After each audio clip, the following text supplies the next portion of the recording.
Vous écoutez un podcast de EJR Radio, la radio pour tous.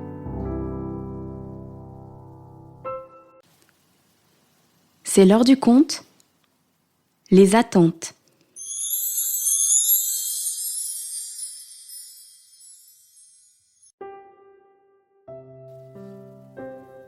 En général, le premier coup de sonnette retentit vers 18h. C'est tante Olga. Toujours en avance et toujours bien mise. C'est à mon grand frère qu'il revient de lui faire la conversation, jusqu'à ce que d'autres convives arrivent. Le dernier, c'est toujours tonton Ernest. Lui, il arrive lorsqu'on est déjà mis à table. On sait bien à la longue qu'il est inutile de l'attendre pour une heure précise. Il finit par arriver, un point c'est tout. Autour de la table se tient notre famille, plutôt nombreuse, et puis sur la table, en plus de tous ces plats délicieux, de belles bougies, des branches de sapin, des choses qui brillent, tout ce qui fait partie de la magie de Noël. Cette année, maman s'est mis en tête de nous proposer un petit jeu avant le dessert. Avant le culte, donc, avant les cadeaux. J'avoue que je trouve l'idée plutôt stupide, mais il faut passer par là pour accéder aux cadeaux. Je me prête au jeu. Je vous parle d'un jeu, mais je ne suis pas bien sûre qu'il s'agisse là véritablement d'un jeu.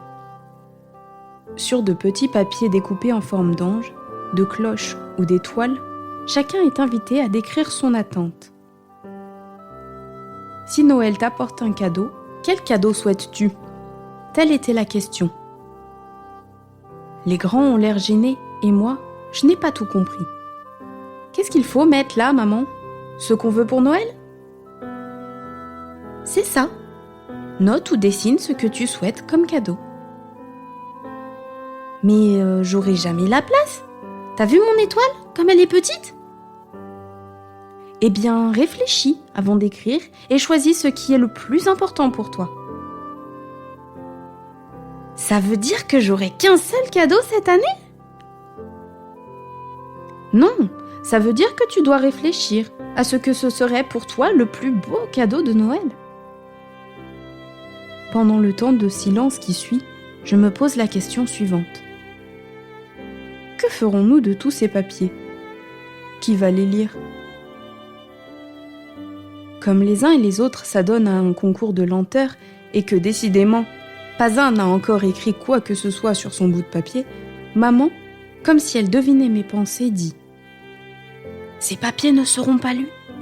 Chacun les gardera pour soi, le temps qu'il voudra.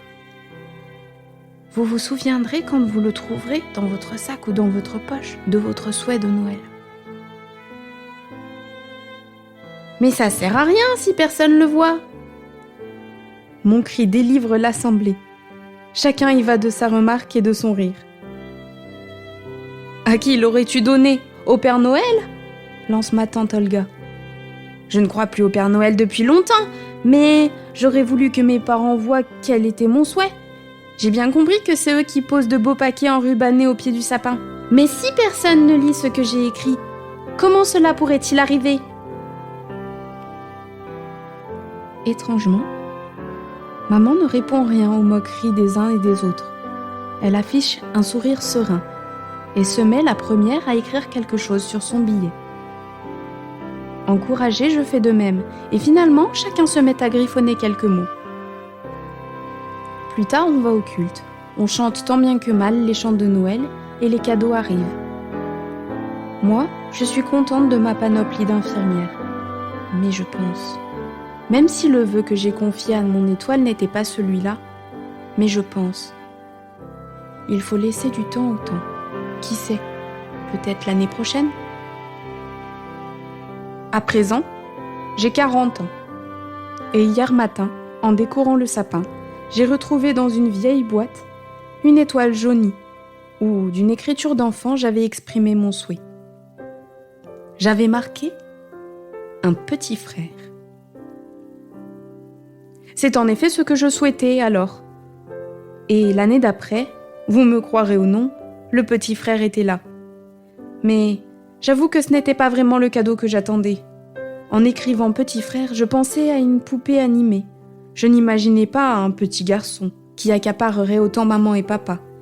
Et puis j'imaginais avant tout un poupon qui ferait mes 4 volontés, qui m'obéirait au doigt et à l'œil, comme toutes mes autres poupées. Quand ce bébé s'est mis à marcher, à parler, à revendiquer son droit et à s'imposer à mes caprices, il ne ressemblait plus du tout à l'attente que j'avais exprimée. C'était beaucoup mieux.